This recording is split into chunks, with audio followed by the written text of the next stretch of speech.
Okay, today we are talking about forehand topspin. So we decided to talk about most complicated and most used stroke in table tennis.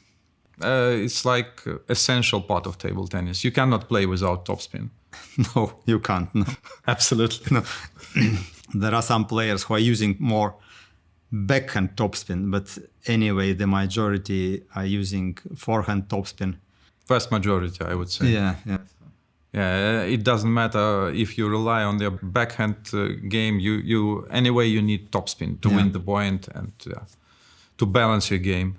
And for me, forehand topspin is very complicated. I think it's most complicated part of table tennis. Yeah, especially if you are playing with short pebbles on your forehand. Yeah, this is why I do it, because to avoid forehand topspin. Was it successful or not? Yeah, it's very successful. But you can make topspin even with the short pips. Yeah. But it's even more complicated. Sometimes it's even very efficient. It's very efficient, but it's you need to have even better timing than with normal rubber. Hi, I'm Alex. My name is Sergey. We talk about table tennis. We are Table Tennis 11.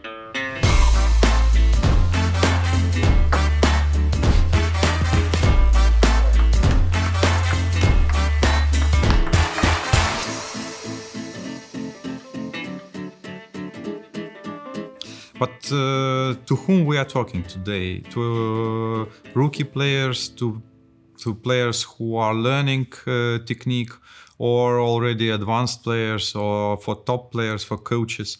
I guess coaches and top players know everything what we're talking about. Top players usually know everything, and they try to learn by their own channels, talking to other top players.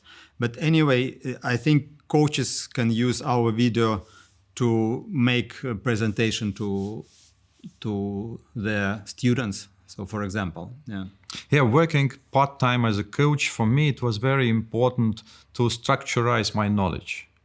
And maybe we try to help in this field. Yeah, maybe also doing this video we will also improve our knowledge, so we can be a little bit like selfish, not only for our spectators or not only for viewers, but also for us. Okay, so we start with 5 aspects of improving forehand topspin. Yes. Starting from technique. Technique is a very important part. And then we go to footwork, touch, drills, how to improve your forehand topspin, and physical condition, what should be improved in these terms to make your forehand topspin more efficient. How often do you practice forehand topspin? With short pips, not so often, but when I was young, or a little bit younger. So it was most of my practice, because all exercises, they usually have forehand topspin as part of the exercise. So more than 50%? Much more, yeah, much more. And as I see, many players use it for the warm-up, because you need more energy for this stroke than compared to like backhand topspin, and you move also more, and then you get warm up yourself very fast. Now, technique of the forehand topspin. First, stance and balance. Keep your feet shoulder width apart or a bit wider. Knees are slightly bent, and weight on the balls of your feet. While making a stroke, should you put all the weight on your whole foot, or it should be on the ball of your foot? Yeah, for me it's difficult to put your complete weight, because you stand with the knees bent. It means it's not convenient then that you sit like this. So it should be a little bit on the balls all the time, from my point of view. So I know the coaches of high level who said your heels should be always off the floor. So they follow the players and they say, you stand on the heels again. Heels should be off. Yeah. But when we watch the best table tennis players, we absolutely clearly see that when they transfer weight of the body from one foot to another, it's clearly seen that they put all the weight on the whole foot. Backswing. Start with your racket below the level of the table. how high and how low depending on the incoming ball. Elbow is slightly bent and your body slightly rotated. Contact point. Brush the ball with the upper part of the rubber, moving the racket upward and forward. How upward and how forward depending on what you want to get, and also, of course, depending on the incoming ball. Yes. For me, the wrist movement is very important when you brush the ball. So you can't brush the ball without using your wrist, from my point of view. So it should always help you brushing the ball. Follow through. Finish your stroke around the head level, with your shoulder moving forward. I think it's also very important, as soon as you finish the touch with the ball, your hand shouldn't be relaxed. I very often see that the people who are learning the technique, so they still stay stiff after finishing the stroke. So it's very important to, like, the hand moves by inertia. Yeah. Footwork. Always move towards to the ball instead of standing in place. This is very important. Actually, when we see the top players, even between the points, they try not to stand on the place. Yeah, so they jump and then preparing, because otherwise you can't move immediately. So, and then you also should always stay on the move. Yeah, even if it's not needed. Even if it's not needed. Mm-hmm. You can use small split step movements to stay prepared for the stroke, or use cross step movements if you need to cover more distance to the final ideal position of the stroke.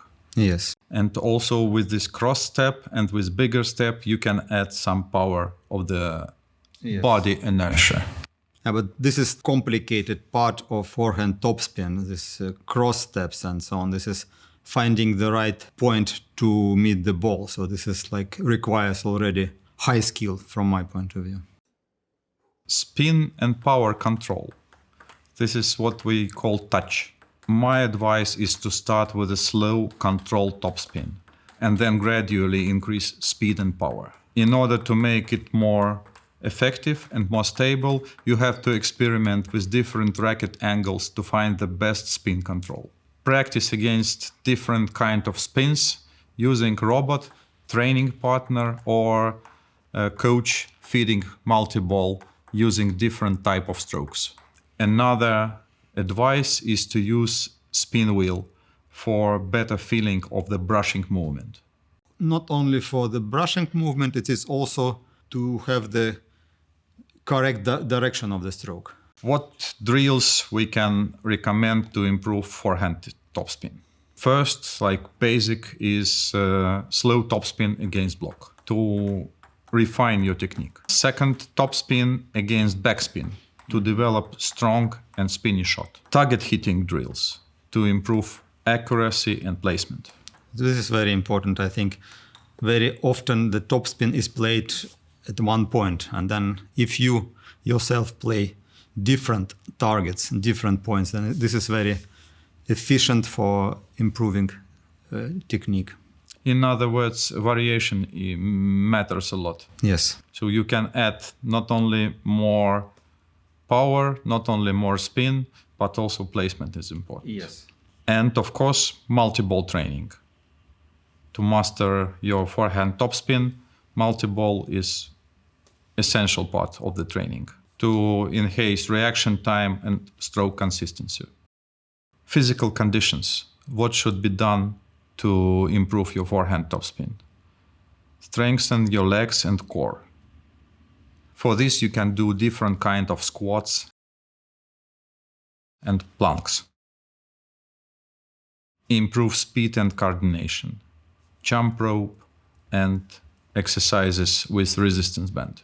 Yeah, for me, the jump rope was very efficient, personally. Somehow, it is very efficient if I make different exercises for the core muscles. It's much more easier to move and to find the place at the table. This time we give away balls for multi-ball training. We take our favorite Neotech Neoplast Pro made in Japan. So we are waiting for your comments. As always, I have to say it's very important for us, and 2 best comments each gets 1 box of Japanese table tennis training balls.